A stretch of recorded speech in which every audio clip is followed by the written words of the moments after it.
Number two, all parts of the country are becoming active participants in economic growth. Number three, digital public infrastructure, a new factor of production in the 21st century, is instrumental in formalization of the economy.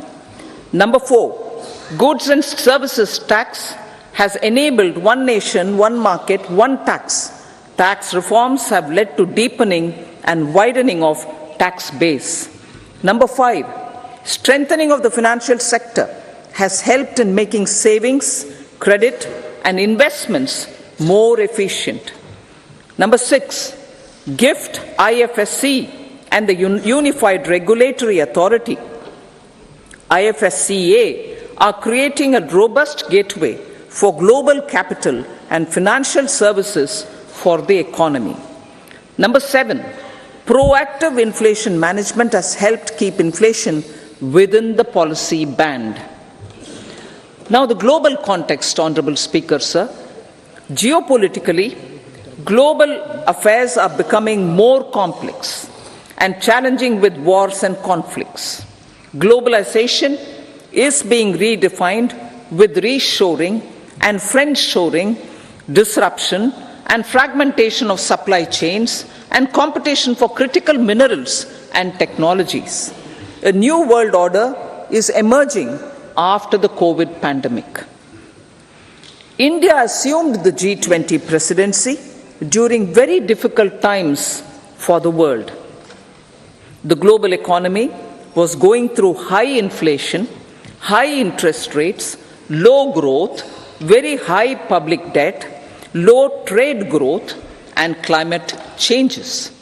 The pandemic has led to a crisis of food, fertilizer, fuel, and finances for the world, while India successfully navigated its way. The country showed the way forward and built consensus on solutions for those global problems. The recently announced India-Middle East-Europe economic corridor is a strategic and economic game changer for India and others. In the words of Honorable Prime Minister, the corridor, and I quote, will become the basis of world trade for hundreds of years to come, and history will remember that this corridor was initiated on Indian soil, unquote. Vision for Vikasit Bharat. Our vision for Vikasit Bharat is that of prosperous Bharat in harmony with nature, with modern infrastructure, and providing opportunities for all citizens and all regions to reach their potential. With confidence arising from strong and exemplary track record of performance and progress, earning Sabka Vishwas, the next 5 years will be years of unprecedented development and golden moments to realize the dream of developed India by 2047. The trinity of demography, democracy, and diversity, backed by Sabka Prayas, has the potential to fulfill aspirations of every Indian.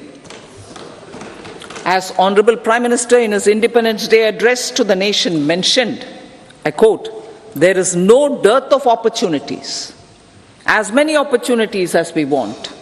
The country is capable of creating more opportunities. Sky is the limit, unquote.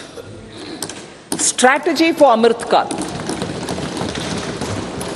Our government will adopt economic policies that foster and sustain growth, facilitate inclusive and sustainable development, improve productivity, create opportunities for all, help them enhance their capabilities, and contribute to generation of resources to power investments and fulfill aspirations. Guided by the principle, reform, perform, and transform, the government will take up next generation reforms and build consensus with the states and stakeholders for effective implementation. It is an important policy priority for our government to ensure timely and adequate finances, relevant technologies, and appropriate training for the micro, small, and medium enterprises, MSMEs, to grow and also compete globally. Orienting the regulatory environment to facilitate their growth will be an important element of this policy mix. Aligning with the Panchamrit goals, our government will facilitate sustaining high and more resource-efficient economic growth. This will work towards energy security in terms of availability, accessibility, and affordability. For meeting the investment needs, our government will prepare the financial sector in terms of size, capacity, skills, and regulatory framework. Aspirational Districts Program. Our government stands ready to assist the states in faster development of aspirational districts and blocks, including generation of ample economic opportunities. Development of the East.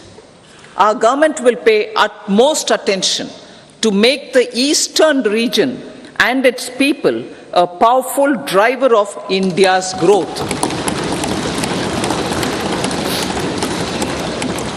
PM Awas Yojana Gramin.